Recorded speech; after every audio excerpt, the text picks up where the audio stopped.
right, you guys, it's episode 95 of Inner Demons, and I'm gonna get straight to it. So check it out, you guys. Episode 93, 94, I wrapped up the Palmas case, and I told you guys a little bit about, the things that I went through as far as that trial, the transition, and some of the things that some of the other guys that I was with went through. Turtle being one of them. There's a couple others that I'm not going to mention because they don't have a desire to be mentioned. And I respect that. There's a couple of them that are out right now that are doing good.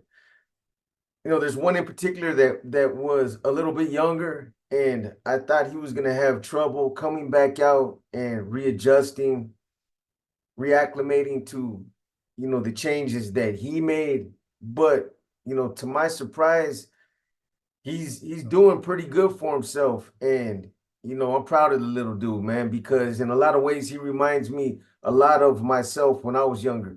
And I don't know if I would have been able to make those kind of transitions, those kind of changes in my life at, a young age, in my late 20s, early 30s, because I was still, I was still brainwashed, and I just still had that in my blood.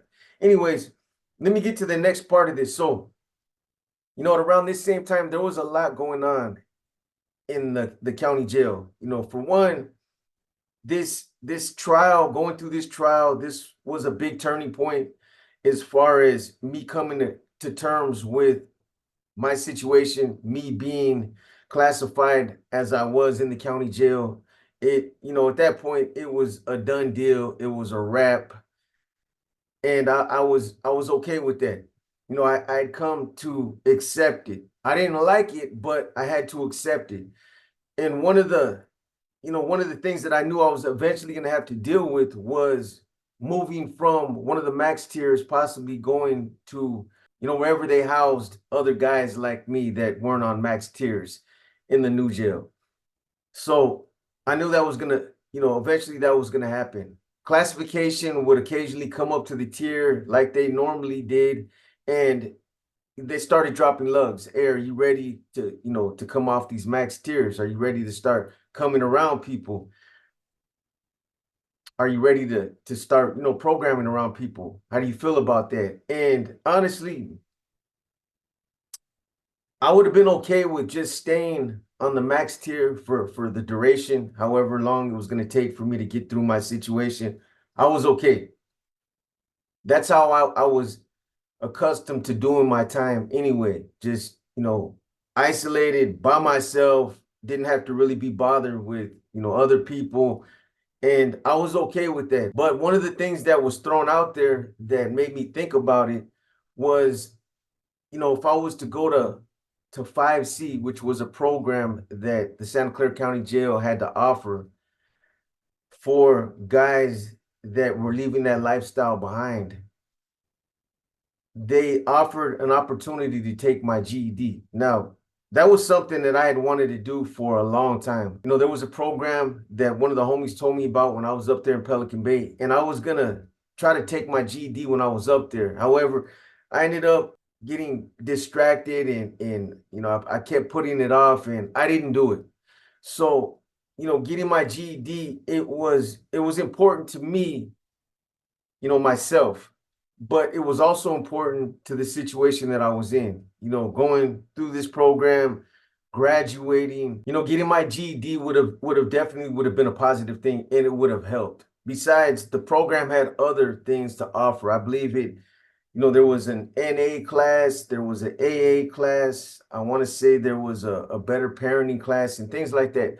All those different classes offer certificates. So when I thought about it, I really wasn't sold on the idea of being around other people. And it wasn't that I thought I was better than anybody or I was too good to be around anybody. It was nothing like that. I just didn't want to be bothered with that whole other realm of politics, dropout politics. Guys that end up walking away from one thing just to turn around and get reaffiliated with something else. There's that part of it, and then there's different classes of individuals that I just didn't care to be around. I didn't want to program around them. I couldn't. It wasn't going to happen, and it didn't matter how much that would have helped me. I couldn't see myself being okay with that.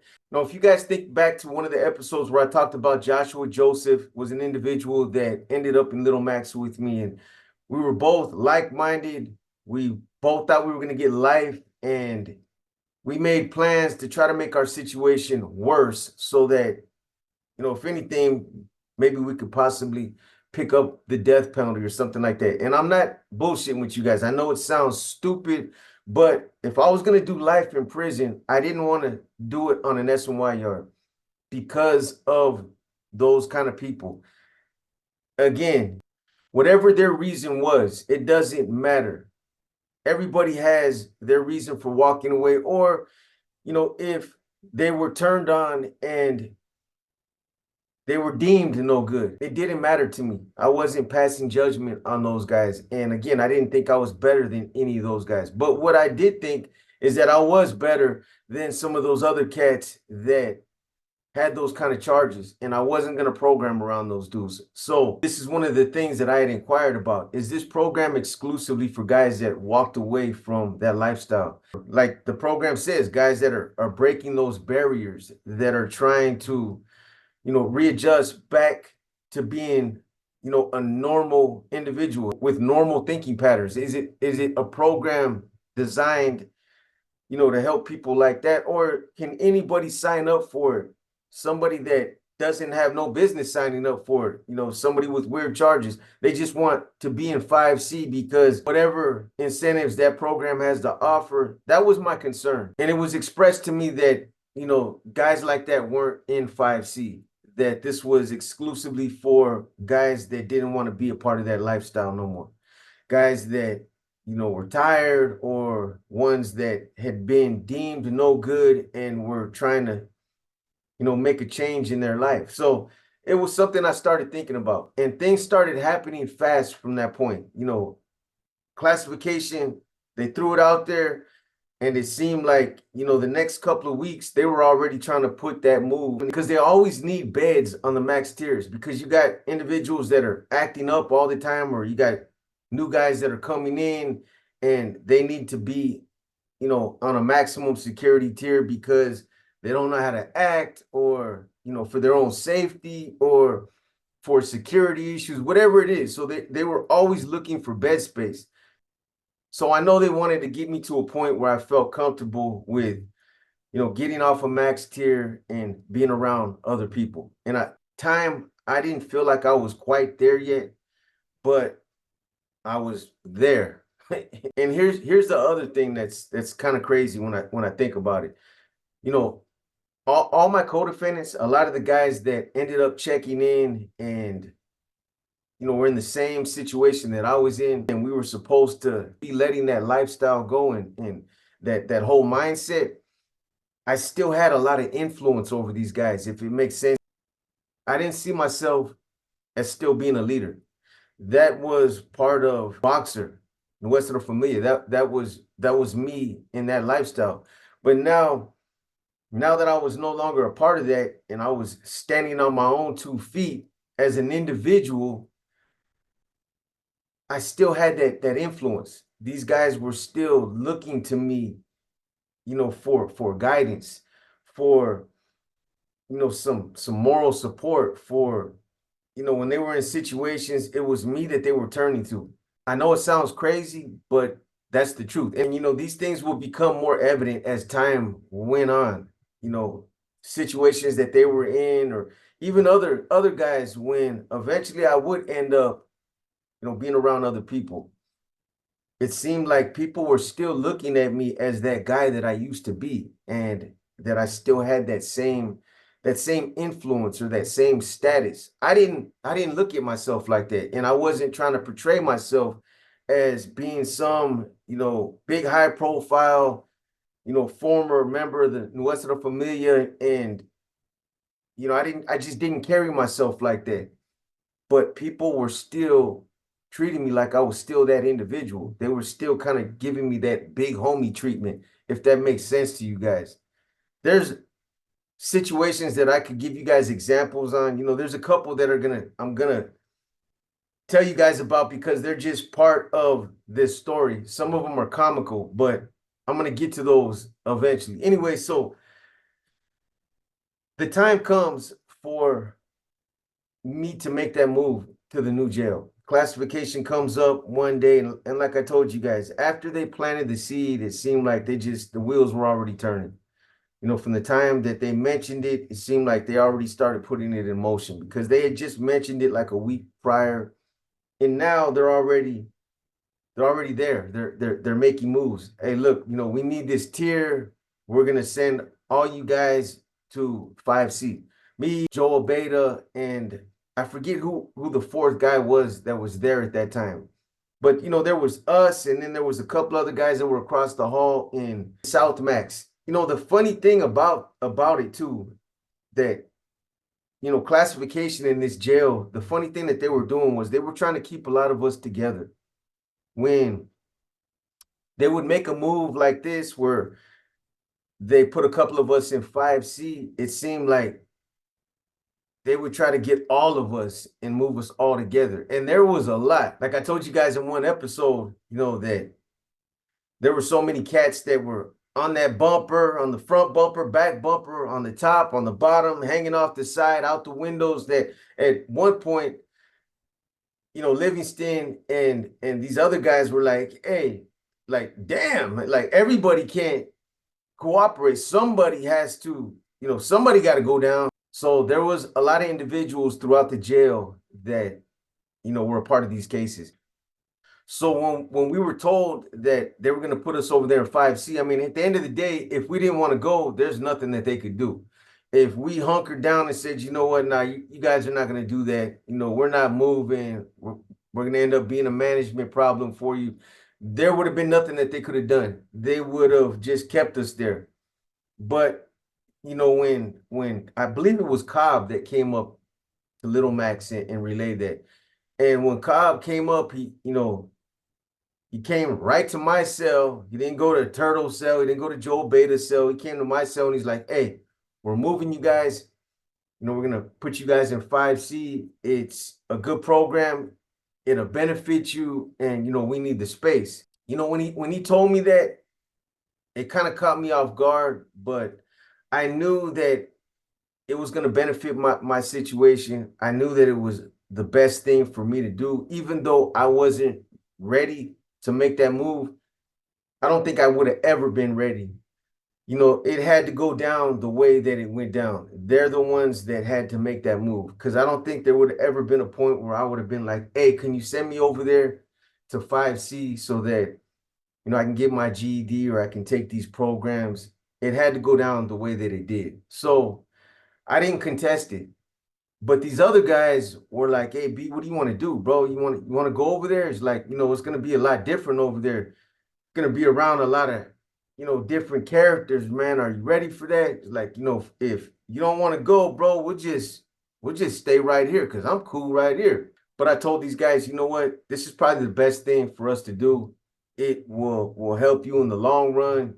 If you don't got your GED, and you know, to get some of these certificates, it's part of this process, man. So let's just go over there and see what happens. If we don't like it, you know how we can get back. So they're like, you know, let's do it then. So we all packed up. I was there in that jail for almost 10 years, and I had almost 10 years worth of property. Seriously, they needed 2 carts to move all my property. That's how much legal work I had. I had books. Seriously, I wasn't a light traveler. I had a lot of property. You know, every time I got ready to move, it was like moving a house, seriously. A lot of these other guys, you know, whenever they got ready to move, they just had one plastic bag, their bedding, and they were ready to go. But I literally had to have 2 big-ass laundry carts so that they could, you know, get all my legal work, all my books, all my personal property. Then I had a shitload of canteen, and I always try to keep my water bags. I always try to hide my water bags in my bins. Then I had my weights. I had a lot of legal work, magazines, and books that I had, you know, straps. I tied straps of sheet around them so that, you know, I had blocks like dumbbells, weights. And, I just had a lot of stuff. So anyways, we're ready. We're packed up. We got our stuff ready to go. And they started moving us one by one. And, I bullshit you guys not. I'm serious about this. Anytime they got ready to move either me or one of my co-defendants in this jail, they always made a big spectacle of it. It was like a big event, something that everybody knew about. And it was crazy. The kind of attention that we got over there. It was a high profile case. There were other cases that, like the Palmas case, that was a high profile case. But even those guys, even though they had, multiple murders, they still didn't get that same kind of attention that my case got. It was an NF case, an NF indictment. So, it's hard to explain the attention that we get, but every time I moved, it was a huge thing. And this was no different. When they were moving me from the old jail to the new jail, that was a big thing. This was the first time in almost like 8 years at that point that I was going to be around other inmates in the county jail, in that jail, outside of a max tier, out there with everybody else, like in a general population kind of setting. So I get over there to 5C, and I hadn't been to the new jail that entire time I had been there. Not even on a max tier over there. In an observation cell. I don't even know if they have them over there in the new jail. The entire time that I had been there, I had been at the old jail. And, me, myself, anybody that's been there, they'll probably tell you the same thing. It's better in the old jail. It's just a better, they're better cells. It's a better program. It's just an overall better place to do your time. So this is the first time that I've been to the new jail. I get over there and I walk into this big ass pod, and this was between program time. So everybody was in their cells. But when I walk in, there's like 1,000 people on their windows. Everybody's looking out their window. And, I can't really see anybody. I don't recognize anybody. I kind of see them in a distance because these pods are pretty big, but I can see silhouettes on all the windows. I see people on all the windows. So I post up right there, and, all the COs that worked there, obviously, because I had been there for so long, I knew everybody. So one of the COs that was working in that unit that day, I had known him, and he was like, damn, crazy. I heard you were coming up here, and I didn't believe it. He said, I heard you were coming up here, but, I wasn't going to believe it until I seen it. But now that you're here, he's like, hey, I'm glad you came over here. He's like, I know things are going to get interesting now. And I was like, nah, nothing's going to be interesting. There's nothing that's going to change. I'm low profile, just coming up here just to get my GED and, take advantage of some of these programs. And I'm out of here. I'll probably go back to a max tier, which probably wasn't going to happen because you don't go from a lower custody level, to a higher custody level just because you want to do it. That's just not how it works. I knew that once I left there, it would be, to another part of the jail. And there were other places that I could go. But again, my whole purpose for being there was to just get these certificates and then to get up out of there. Anyways, so, I end up getting housed, and around 20 minutes after I got there, I look out and I see Joel Beta and everybody else started coming in. There was about 7 or 8 of us that ended up going to the program that same day.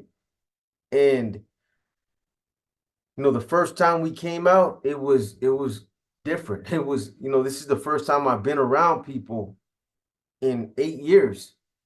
I've been on tiers with other people, but I haven't been out mingling, interacting with other people. And it was different. That first day that I was there, it was cool getting out of the cell, and I ran into a lot of people. A lot of these guys that were in that program, I knew from years prior. A lot of them I met, in San Quentin over the years, doing violations or just passing through, or up in the Bay. There was a couple of them that I ran into that I had done time with in the Bay, but I had to get used to this. it was just different being around a lot of people like that. I was used to doing my time by myself, just like every other time that I got out of the Bay. After getting out of the shoe program, I had to go through that transition of just, from going from being by myself, being antisocial, not wanting to be around other people, just that whole transition. And in some ways, I had to go through that in 5C, just being around people.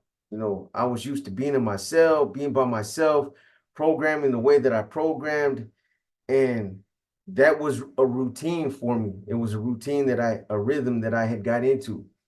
And now, it shook me up and I was kind of out of my element for a minute. So anyways, so I end up making the best of it. I adjust to it. And, over time, I ended up enrolling in the GED class. I do end up getting my GED. I'll get into all that later, but eventually I adjust to the program. I do it because I know that this is for the betterment of my situation. I know I have to deal with this.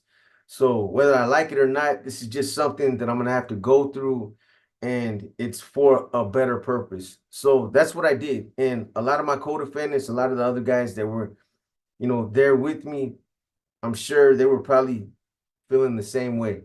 Anyways, the CO that worked that unit, he was somebody that I had known for years. I want to say when I was housed in ADSEG, Area 51, he was working that tier at one time. He was a cool CO. He was respectful. He understood our politics. You could just tell that he was just, one of those kind of guys that was intrigued with our politics. After I was there for a couple of days and I was somewhat situated, this CO, he came to my cell and he popped my door open and he stood there in my doorway. And, he's like, "Hey, man, I'm glad you came up here." He's like, I know that you're quiet. I know you're very respectful. I think that, just your presence in this unit, it's going to have some kind of positive effect. He said a lot of these youngsters that have been here for a while, I can already tell that they're kind of changing just based on the fact that you're here. So that's a good thing.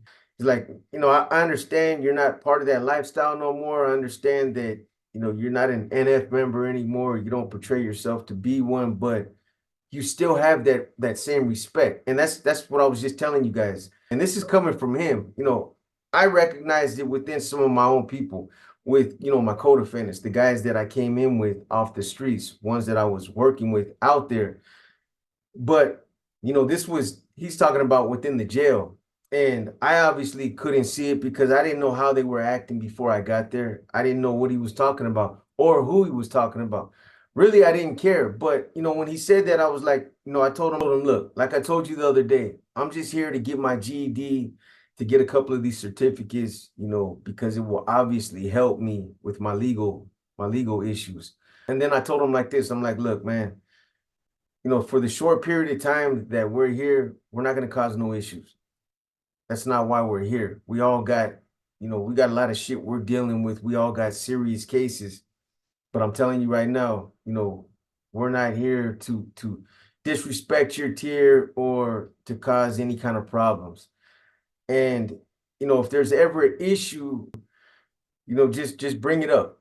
Bring it up and it'll get dealt with." Then I told him like this, "The only thing I want to ask of you, and I'm not trying to dictate nothing, I'm simply asking you. And if it's something that you're not okay with or you can't do, that's fine. There's other ways of dealing with it. But what these guys are here for is their business. I don't care. I got my own issues and I got things that I'm dealing with myself. I got my own problems. But the only kind of people that I don't want to be around are the people with those weird charges." I can't even say those terms because of YouTube. So I'm just saying weirdos. But you guys know what I'm talking about. I told him those are the only individuals that I don't want to be around. And then I said, if there's any of those guys that ever come through here, can you just give me a heads up and let me know so that I'm not blindsided and I'm not programming with these type of individuals? Can you give me that right there? And he told me, he's like, you know what? On a personal level, he's like, I don't like dealing with those individuals myself. He's like, yeah, I'll make sure that if somebody comes through, I'll give you a heads up. So that's an understanding that I had with him. And even when I was active, I had understandings like that with certain COs. Hey, if somebody comes through here, somebody slips through the cracks that, we don't know about, can you give us a heads up if we got one? And there were COs that were giving us heads up in another part of the jail. Later on, you guys are going to hear about that. But when one of those guys would end up popping up, they would be like, hey, you got one. They were giving us a heads up and we would deal with them. Anyways, about 3 weeks after this conversation, there was an individual named Rodrigo Paniagua that I knew was in that county jail. I knew he was in another part of the jail, but I knew he was there. And, this individual, he caught he caught one of them foul cases. And, I knew about his case because it was personal. There was somebody that I was associated with, out there in San Jose on the streets that, was related to some of his victims. So this guy ended up killing his girlfriend. And I want to say it was either 2 or 3 of his daughters. He stabbed them all to death. And, he stabs them all. I remember when it came out on the news. So he kills his girlfriend and he stabs the little girls. He stabs them all up.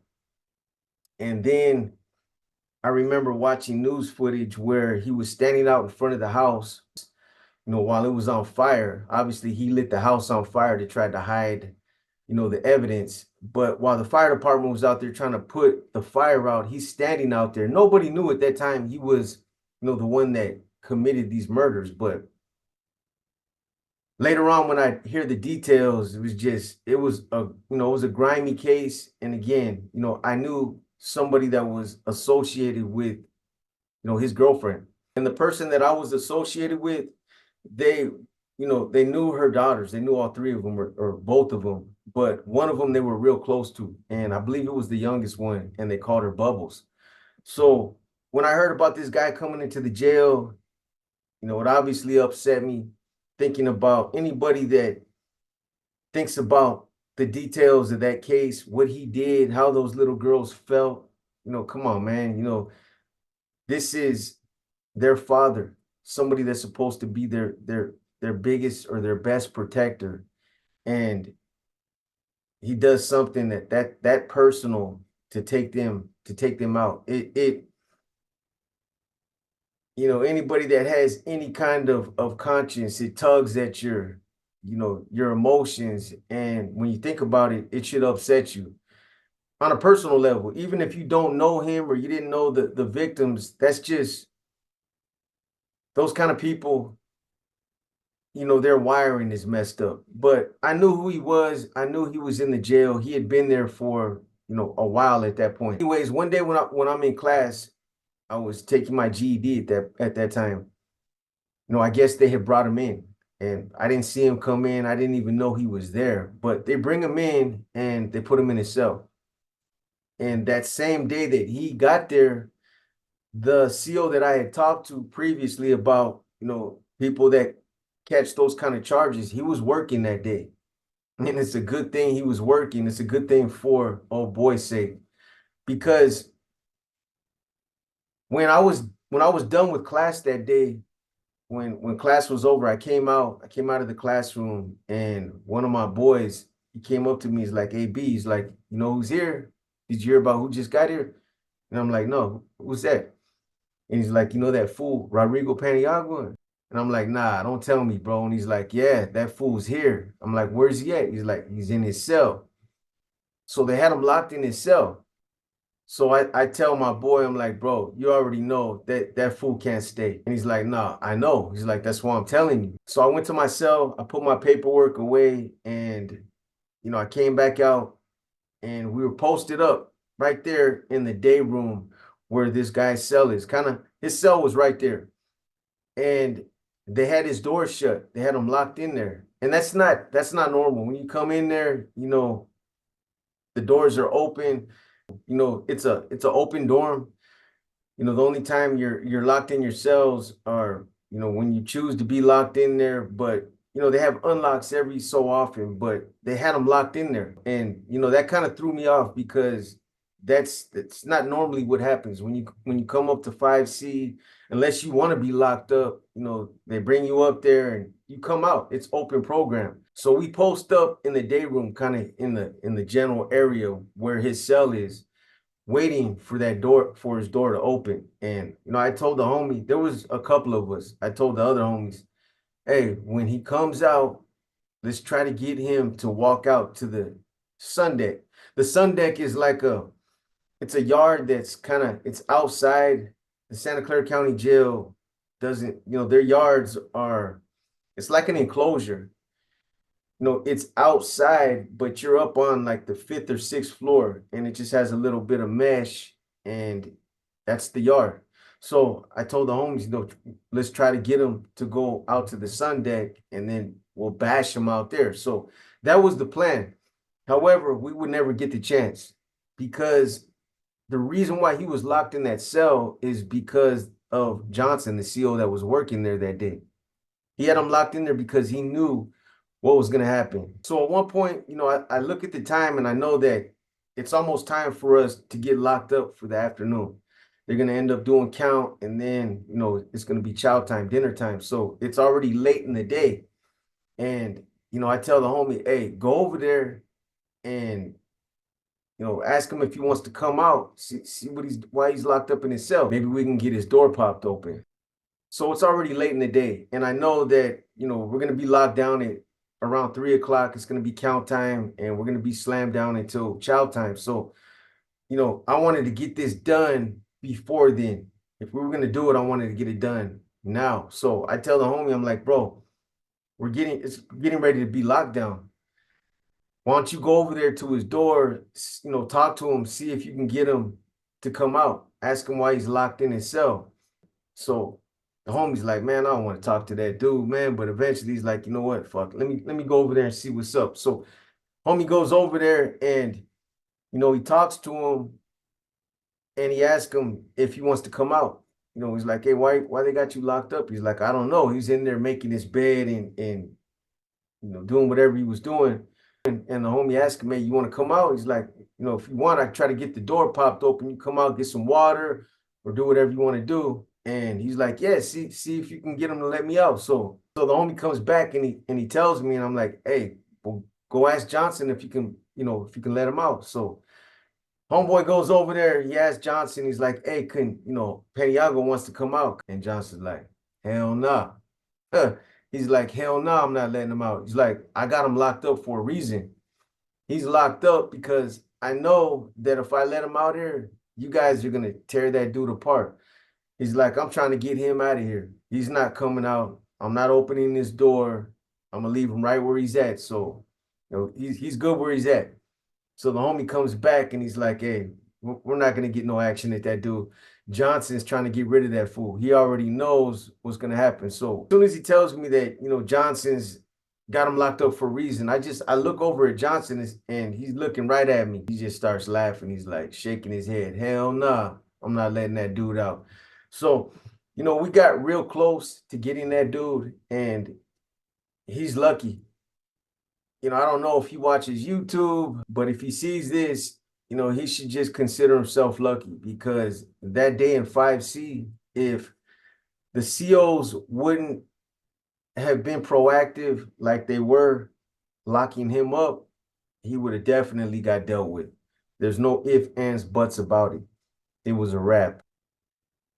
Anyways, I'm going to keep this one brief. I'll get back into some other issues on, the next episode 96. I just wanted to get something out to you guys. I know it's been a minute since we put out any content. Like they say, when it rains, it pours. Every time something happens, I get ready to go back into go mode and start, generating content. Something else comes up. There's a couple other things that just all happened in just rapid succession, one after the other, that just kind of threw me off my game.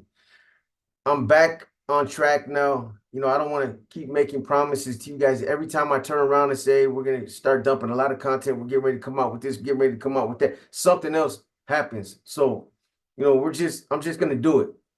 I'm just going to do it. I know that you guys are waiting for content, and I want to get content out to you guys as much as I can. Christmas is almost here. We got a lot planned. We still got, another giveaway to do. We got the scholarship giveaway that we're doing. I have a lot of other, stories that I want to put out for you guys, some bangers. I just haven't had time to, roll my sleeves up and get into them. As it looks right now, everything, seems to be falling back into place, if that makes sense to you guys. So, hopefully nothing else will come up. Hopefully I'll be able to get back into my mode where I'm getting out content the way that I was. Those of you that have been with me for a while, you guys know how it is. It's up and down. Sometimes, things happen, but, we always get back on track. We're here. We're not going nowhere. We've been here for a while. We're here for the long haul. So just keep that in mind. So with that said, those of you that really support the channel, just keep slugging it out with us. We'll be back on track. So with that said, you guys enjoy your night. Keep pushing that positivity. We appreciate all the support. We appreciate all the subs. Keep dropping your comments. This your boy B, and I'm out.